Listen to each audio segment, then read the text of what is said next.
guided tour through the delicate and often overwhelming balancing act between food indulgences and social acceptance. And now, as always, here are your hosts, Rod Budget and Hugh Gallen. Hello, I'm Hugh Gallen. And actually, Rod Budget is not with us tonight. I'm just here to introduce a special episode. It's a new segment called Chewing the Fat, where we will sit down with food experts, movers, and shakers and speak with them about what they do and some of the issues that are important to the hungry dads. Our guest today is going to tell us about steak, going back to before your steak even was a steak. Because who knows on any given day what a cow is going to break out to as on a product level. It might be a sick cow, it might be a good cow, you know. He'll talk smack about avocados. Like an avocado's the devil. It's Yes. like a tectonic shift. He'll compare a favorite dish to a beloved Nintendo game. I can't say enough good things about it. It's really great. And it's cool because it's like Japanese-Italian fusion. It's like Mario Brothers. And he'll compare another favorite dish to something else entirely. It's like the really sexy, dirty hooker. You know, you're not bringing that date home to mama. Without further ado, here is Hungry Dad's Chewing the Fat with steak and meat expert, food reviewer, and all-round good guy, Johnny Prime. I am here with the carnivore connoisseur, the maven of meat, the ace of steaks himself, the one and only Johnny Prime of www.johnnyprimesteaks.com. Thanks for talking with Hungry Dads, Johnny. Hey, my pleasure. How you doing tonight? I'm good. All right. Good. So, let's just get right to it. All right. Walk me through the Johnny Prime website. What is it? Why did you start it? And what am I going to find there? Well, it's a steakhouse review website, first and foremost. But I do a lot of other things. I'll review other restaurants. I give meat information, recipes, my thoughts and food commentary on whatever's going on in the news or in the food industry in general. It started out with me always loving steakhouses and always as a kid loving to eat steak. When I finally started to earn a little bit of money after school, I started to try to keep track of all the steakhouses that I heard about from other people or that I just knew were some of the old New York classics like Keen's or Luger's. I started keeping a little list of places I wanted to go, started to go to them, kept notes of the ones I liked, and eventually the notes got too long for like folding up in my wallet, so I started to make a blog. Why steak instead of pizza or hot dogs or something else? As you know, I love pizza, I love ramen noodles and all that stuff, so I just have little side pages for those. Yeah, I've got a burger page, a ramen page, a pizza page. There's an Italian restaurant that does during March of every month, because that's like National Noodle Month. They do Roman ramen, which is an Italian take on the Japanese noodle dish. I can't say enough good things about it. It's really great. And it's cool because it's like Japanese-Italian fusion. It's like Mario Brothers. The main thrust is steak, and I think it's just because it's just that big hunk of meat. I don't know, steak always just resonated with me as a base level, manly kind of thing. I can remember as a kid always loving strip steak, New York strip steak, and I would order it well done like an ass because I just like the crusty, like burnt edges. There's one thing our listeners need to check out on JohnnyPrimeSteaks.com. Well, what's it going to be? I would say if you're looking for a steakhouse to go to in New York City, then you got to go to the leaderboard because that's the rankings in order top to bottom. And it's got all the links to the actual reviews if you want to check out one that you had in mind. If you're interested in just learning about steaks, then go to Meat 101, Meat 102. They're like meat information links. What's Meat 101 going to teach me? Meat 101 will give you a rundown of all the various cuts of beef, and Meat 102 will give you the best way to prepare them. There's also some terminology in there, like what does marbling mean, what is choice, prime, all that stuff. So yeah, and it's a quick read and it's fun, pretty all-encompassing. You'll come out of those two posts with a lot of ammo.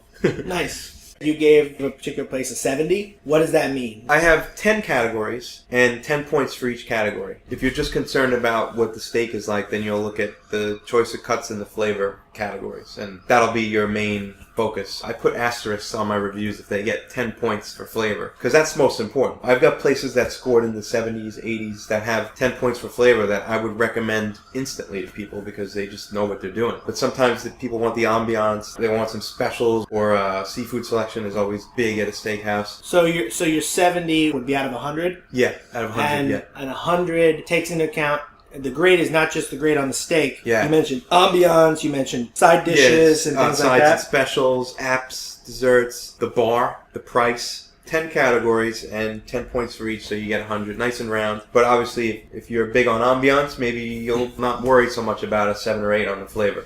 Got it. And you could have a 70 on the steakhouse. Might be the best steak of the bunch, arguably. Absolutely. Tell me about the worst review you've given to a steakhouse. Well, I don't really count it as a steakhouse because it was my first April Fool's review. Was Tad's, the chain place Tad's around Steakhouse. Manhattan. Tad's It's Steaks, like broiled yeah. steaks, and you get like mashed potatoes and veggie and a hunk of greasy, fatty meat that you can eat like maybe a third of it because the rest is grizzle and fat.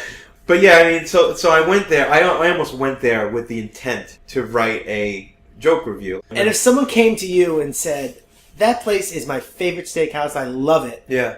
I'd say, well, if you like that, then maybe you'll like some people just don't have it in the budget. I was talking to one guy, and he was telling me what his favorite steakhouse was. And I was like, look, contact me through the website. I'll take you out for a steak. I'll change everything that you view about steaks. I'll ruin your favorite steak for you? Yeah, if you think that mom and pop chain is the best steak you've had, we got to do something else for you. Just to have that exposure. I could imagine that this person or some people would just hold on so tightly to their emotional bond to this place that they would vigorously engage in an argument with you and call you a jerk and a snob. Sure, yeah. I mean, that can happen, and then we get back to that point you just made. If you like something, that's your opinion. I'm not going to knock someone for saying they love the Outback. If they love the Outback and that's their favorite steakhouse, good. I love the Blooming Onion there. I can have a conversation with you about the Blooming Onion. It's awesome. When you're a young kid and you go there with like your parents or something and you're having steak dinner, that's like the greatest thing in the world. But go to a place like Keen's and get a steak, and then suddenly, if you're really open to that outside the nostalgia world, you'll be in for a nice treat at twice the price. 3 times the price. Well, I guess that's part of it is your website is very slick and very good. I do think some people might see it as unattainable or unrealistic or as at a level that isn't accessible to certain people as far as they look at it and they say, oh, it's New York steakhouses. How can you make those people care about what's on your website? Or do you want to make them care? No, that's a good question because I recently started trying to get to smaller steakhouses. The steaks are $20-$30 a piece. They're not huge and they could legitimately be great. And so I want to go and try them. I got to try. That's my mission, is to try everything, not just the big steakhouses. And one of the places that sadly closed down near my hometown was a little mom and pop joint. I think they scored maybe a 70 out of 100, which is pretty good for a place that was serving choice instead of prime. And they knew what they were doing. They knew how to dress up the choice the right way to make it tasty. So I think I gave them an 8 out of 10 points, which is fair for a little place like that, I think. 10's got to be reserved for those amazing steaks. But I walked out of there satisfied. Didn't feel like I wasted money. So yeah, I've been trying to get to more places. And I have no problems going into an Outback and reviewing an Outback. I mean, I'll do it. It doesn't matter. But arguably, you would inevitably have to rank lower. I'm not saying it's a sure thing, but it seems likely. Probably would, yeah. When I think about some of the places that I'm going to, New York City has not only some of the best steakhouses in the world, but the best food in the world. So in a sense, I'm a little bit spoiled. I'm going to get steak at Keen's, and Keen's is consistently rated the top 10 steakhouses in the world. Not even in the country, in the whole world. So it's like, all right, I'm giving Keen's. Keen's has high 90s in my scores, 96 maybe. So, of course, something like Outback or Tad's is going to be low on the totem pole. I think Tad's, they gave him like a 34. And I need those. They need to be like almost test reviews. Yeah. If I go to a place, I have to make sure I'm reviewing the right way. I'm not spoiling myself with places that are top notch, and I'm giving them 70s or 80s or 90s when they should be 60s, 50s, 40s. Right. So I think that it's good to have the high calibers, the low calibers, and to mix it up in the middle.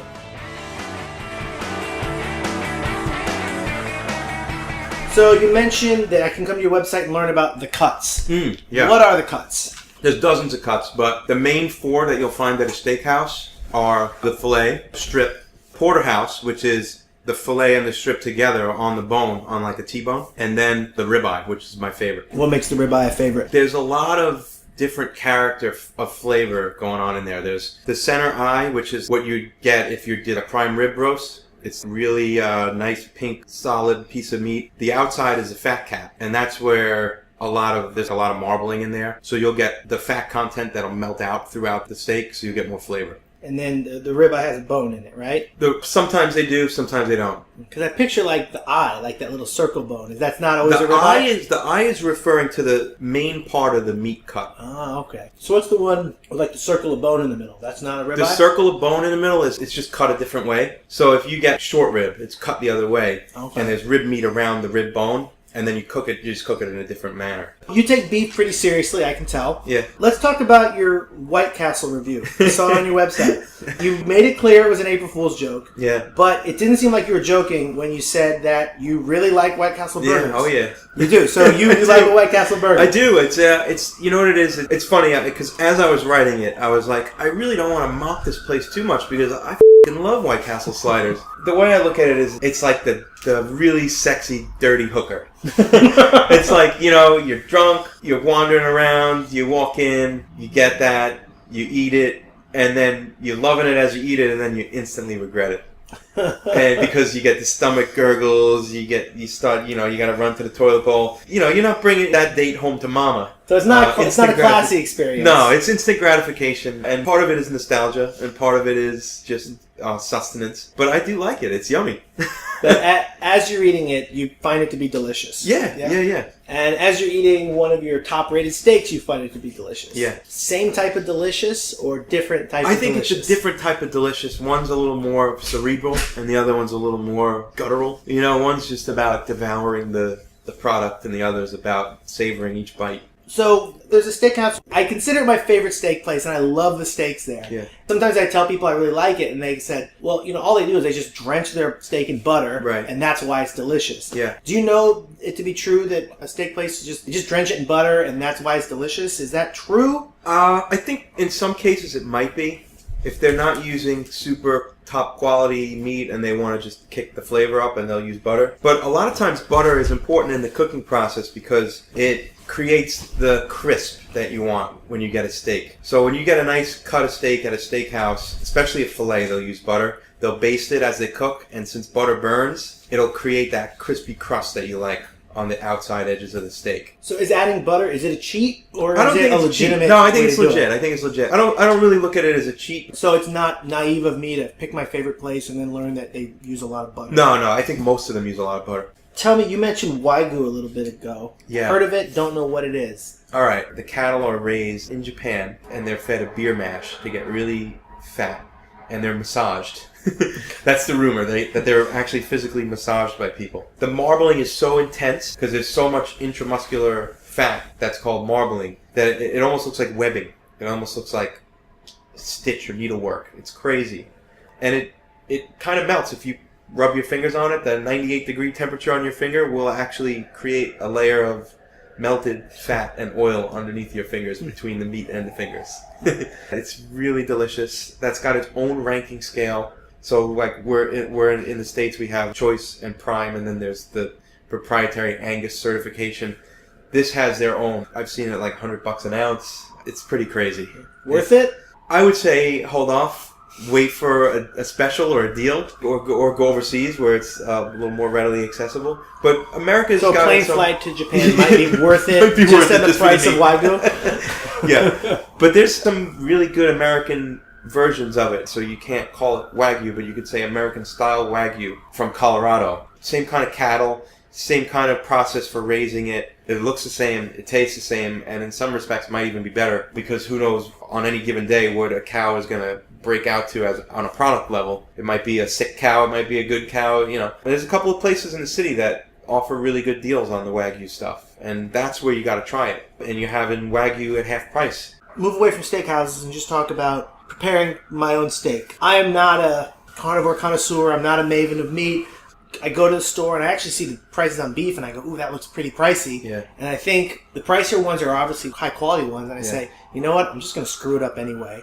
I'm not spending money on a raw piece of meat that I'm going to end up overcooking and ruining. Right, yeah. So then I ended up actually buying a London broil. It's the cheapest one, and I say, all right, I know I'll eat it. I know it already isn't great, so I can't ruin it, and it's the cheapest one. Can a thrifty guy like me do anything with a cheap cut of London broil? Is it even worth it? Oh, yeah, absolutely. If you know what you're doing to cook whatever piece of meat, you can make anything amazing. London broil is awesome when you do it right. Like, really coat the outside with spices, and then The key is if you're patient, you're fine. Slow and low for a London broil or like a short rib. If you have time, just set it in the oven and just make sure you're not going to overcook it. Look at your ounces per pound per degrees temperature, and you're set. That'll come out great. You carve it up nice, let it rest, carve it up nice. So I'm doing that in the oven. I'm not going to do a stove I would say, yeah, London necessarily? broil is an oven meat. I would say get a good sized chunk of it too. Okay. Get like a few pounds. Okay. Because the bigger the piece, the longer you can let it cook at that temperature to really finish properly. Good to know, because I always felt like I'm a sucker. I feel like when I get that London broil, I'm insulting steaks or something. No. I mean, every steak has a place. Ooh, I like that. You don't have to default to London broil. You can get a ribeye or a filet. They're easy. You can do it. If you're not over like 2-3 inches, it's kind of simple. Right on the stovetop, on a pan, a little bit of butter or olive oil, rosemary, and just give it a little marinade beforehand. Dry it off, because you always want the steak to hit the heat dry. Okay. Otherwise, the liquid, when it hits the heat, will create steam, and then the steam will cook your meat rather than the hot surface. Okay. So you don't want a gray, I don't want to say gray meat. It won't have the crust on crisp meat. It'll steam it instead It'll of steam. fry Yeah, it. it'll be like the sliders in White Castle instead of the steaks at Del Frisco's. So I could shell out the money for Yeah. a little bit nicer piece of meat and not be petrified. Yeah, instead of going to filet, start off with a ribeye or a strip. Just get choice. Don't get prime, so you'll be half the price, right? So you can afford to mess up if you mess up. And I got a great recipe online. It's super easy. I have a garlic rosemary ribeye. It's totally foolproof. If I can do it, anyone can do it.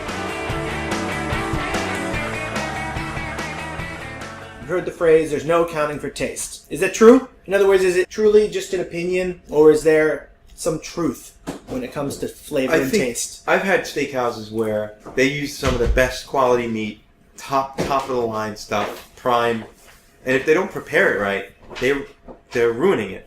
Part of it, I think, is a little bit more of a factual kind of aspect to it. Like, yes, this meat should taste better, and it will if it's done the right way. But if a lot of it is finesse and the know-how of the chef, so you could take a piece of choice quality meat, which isn't as good as prime or Wagyu or something crazy like that, and it's at least a third the price. But if you soak it in olive oil and garlic and then dress it up with butter and rosemary when you cook it, then you're going to have something that might even be better than the prime where the guy doesn't know how to cook it. Nice. So I think some of it is opinion, some of it is fact. So, what are your thoughts on food reviewers? What gives them credibility? Anyone can really do it.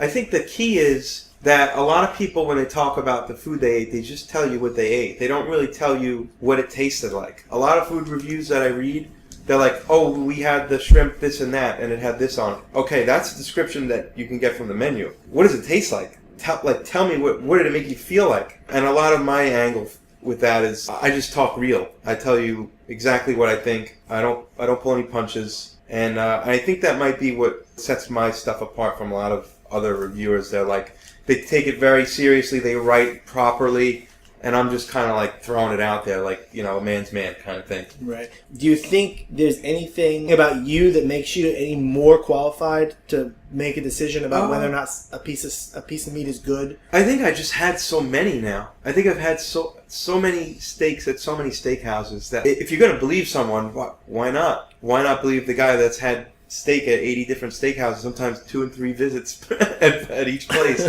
to try all the cuts? So I think, I would hope that people have that confidence that like, if I tell them, go to this place and get this, if you like this, that they'll take that and go with it. All right, I'm going to move away from steaks for a little bit. I want to Okay. talk about sandwiches. Ooh, yeah. All right. So I read the section on your site about banh mi. What is it? So it's a French baguette with stuff like pate, head cheese, pickled vegetables, carrots, cilantro, mayo, and some sandwich sauce too. The reason I ask about it is because we at Hungry Dads, and this is one thing that Rod Budget and I agree on, is we've taken a fairly strong stance against hard, crusty breads on a sandwich. Okay. You cut your mouth on Yeah, it. You yeah. can't bite I know through what you it. mean. The middle slides out. So we kind of are on a heavy campaign, personally, against not all crusty breads, Right. but The baguette kind of being the epitome of this problem. Yeah. So, understanding that the Hungry Dads are generally anti-baguette on a sandwich, and by the way, not anti-baguette altogether. Right. It's good as a starter, it's good with some Yeah. butter, it's good with some olive oil, but as a sandwich bread, we Yep. are vigorously against it. So, help defend the banh mi sandwich and explain to me how perhaps the structural integrity of it can be maintained even with a hard, crusty baguette. You know what? I'm gonna have to abstain because I agree with you guys. I hate the hard, crusty bread, and the banh mi sandwich and a couple of other things that have the hard, crusty. It took me a little while to get into it, and like you said, the mouth gets cut up. It's tough, so I won't defend it because I agree with the point. Right. But I think it wouldn't be the same sandwich if it was on something like a potato roll the history of the food is why, because it's a French-inspired Vietnamese dish. By the way, potato roll being an exact opposite spectrum. Yeah, super it's soft. a delicious, soft piece of bread. Yeah. And you can't do everything with a soft piece of bread. Yeah. We get that over at the Hungry Dad's compound. Ciabatta too. Sometimes that's too much. Yeah. If you imagine yourself eating one right now and understanding the perils of eating one, what's your technique on biting into one of these sandwiches? Squeeze down. Like I've had a couple where they were like pressed. That was a whole lot better. Press it down. It Put it breaks under down. some heat. Yeah, and it smooths off those rough edges that are going to cut the roof of your mouth. and it's easier to get in your mouth, so you don't have to like unhinge the jaw like a snake to get it in there. Yep.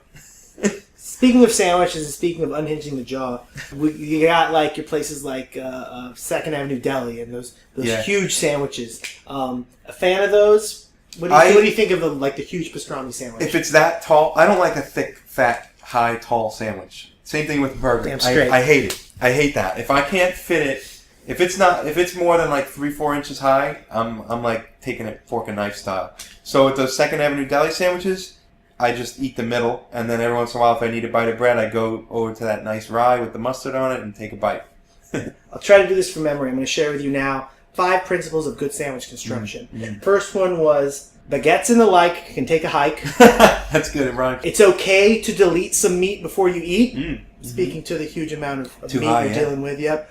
Be the boss of your sauce, which is don't slather too much of your condiment I on like there. that. Relax and cheese with ease. Okay. Cheese is your utility player. Yep. It kind of can go anywhere. You almost can't overdo it with the cheese within reason. So cheese is kind of your low risk. Right. Your low risk. And the last one was Toppings, maybe?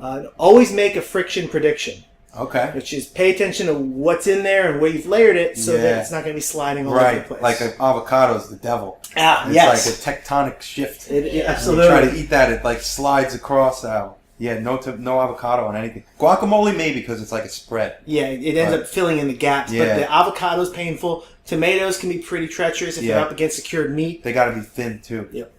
Here's a question we asked ourselves, and we ask everyone we interview. Okay. A wrap. Is a wrap a sandwich? I guess. I mean, I want to say no. Sandwich is bread, right? Sandwich is bread. I would call a burger technically is a sandwich. I would say a wrap is not a sandwich. A wrap is not a sandwich. No. Okay.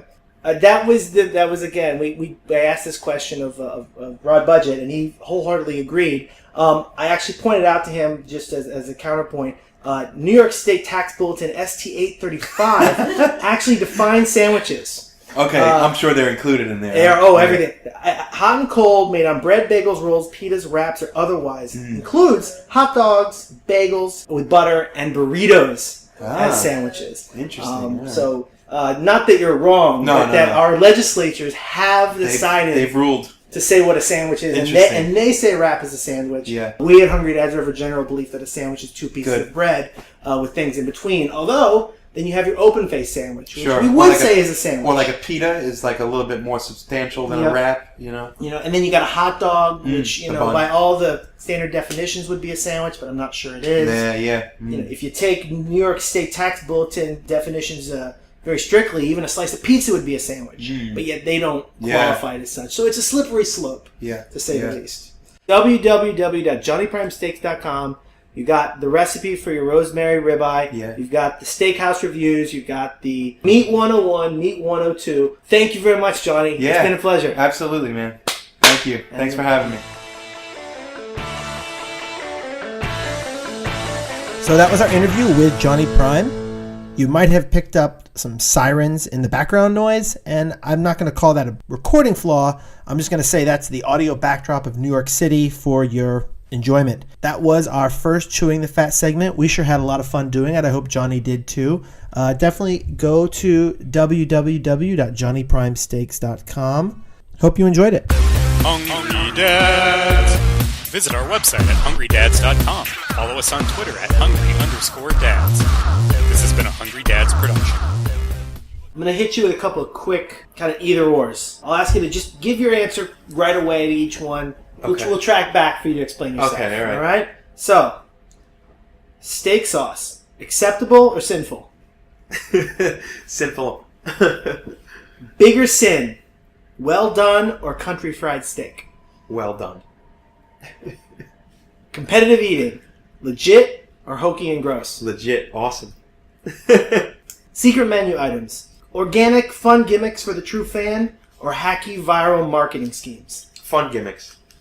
Okay, we'll circle back. I Okay. want to hear what you have to say about each one, but I wanted to All right. Yeah. knock you down with each one without much time to think. So, steak sauce is sinful, right? Yeah, on Some- steak. I'll qualify it. On steak, I say it's sinful. If you really need steak sauce on your steak, then the steak might not be that good.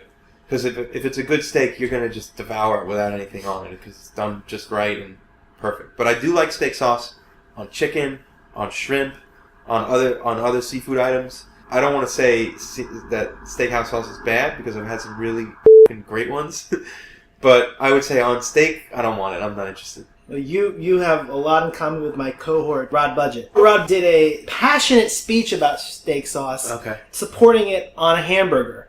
And demanding that America support steak sauce on a burger movement. Now, I I'm on it. challenged I'm- him. I'm in with that. That sounds good. I've had that once before and I liked it, so he's on to something. I challenged him, saying I think America's palate calls for something sweeter on a burger. We like our ketchups and our barbecue Sure, sauces. yeah. But he felt like steak sauce's place was on a burger, and Okay. and it's similar to what you said. And he, in fact, doesn't put steak sauce on his steak either. All right. Again, my favorite steak place, which is Peter Luger, Right. they have a steak sauce, a house steak sauce. Yeah, yeah. Now, they're a serious steak place, right? Yeah. Mm-hmm. Do serious steak places have a sauce? I think Should they have a sauce? I think most of them have their own steak sauce. Obviously, Luger's got theirs. They sell it commercially everywhere. You can get it in a grocery store. But the other steakhouses that I've been to, they have their own steak sauce. They make it tableside. Some of them, they're nice and fresh, and they're great. And I love them. But I don't want it with steak. I want it with chicken. But yeah, I think they should. I think it's a good idea. Why not? Yeah, put your brand, put your label on something. A lot of people love steak sauce, and I'm not going to knock them for it. I just don't think it's right for me. So your number one steak place with maybe the highest flavor rating, they'll offer a steak sauce? Yeah, they do. They make it tableside too. Quality meats. They make it right there. I think it's got molasses in it. It's got horseradish, a light bit of tomato, which is cool with me because I don't like the heavily tomatoey sauces. They remind me too much of like the stuff you get with shrimp cocktail. And there's rosemary in it and some other little things there's sugar and salt and pepper and all that stuff. But yeah, it's good. It's good. Just not on a steak. Yeah, just not on a steak.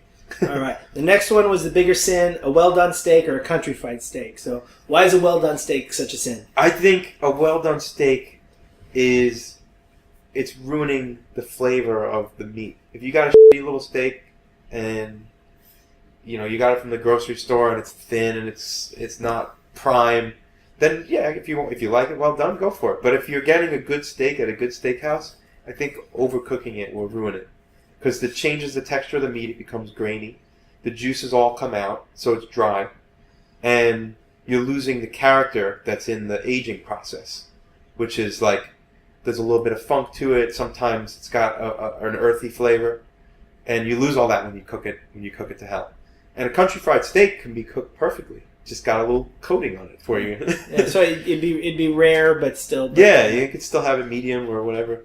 Medium well, is that too much? I usually stop at medium. Sometimes I'll get medium for a ribeye because sometimes there's a high fat content and you need a little bit more heat for it to melt out and become more tender as you cook it. For a fillet or a strip, I'll usually get medium rare. Sometimes for a fillet, I'll get rare. If I know it's going to be seriously good, I'll get it rare because then you just want a crust on the outside and red inside. Is there any danger in rare, like health-wise, in your opinion? I think if you're with a subpar restaurant in terms of cleanliness, there's an issue, but I think a lot of these mega steakhouses are not a concern. I mean, I eat raw meat. I eat their tartars and their carpaccios all the time, and I've never had a problem. So next one I asked about was competitive eating, and you seem pretty passionate. Yeah, you I love responded that. pretty passionately and strongly and said, "Yeah, it's legit. It's awesome." Oh yeah, these guys have a routine. They practice. They train. They go on circuits around the whole country. It's kind of cool. I mean, I don't think I could do it, but I've seen competitive eaters. There's this woman who put down 2 72-ounce steaks in 15 minutes Oh my God. at some place where you're supposed to just get done with one in an hour. And I think the only record that beat her was when they served it to a tiger. And the tiger ate it in like 90 seconds. And the last one I asked about were secret menu items, and you said that they're cool, they're clever, fun gimmicks for true fans. Yeah. Do you have any first-hand experience? with Absolutely, a secret yeah. menu item? There's a secret steak. It's not on their menu, and they only offer it to you when they have it. But there's a secret steak at a place downtown called Peoria. It's served with a maple bacon syrup, I guess like a maple syrup, but it's infused bacon. And it's got a great flavor. It's kind of like having breakfast for dinner. So yeah, I like that. There's a couple places that do secret ramen noodles, which I like too. Hungry Dads.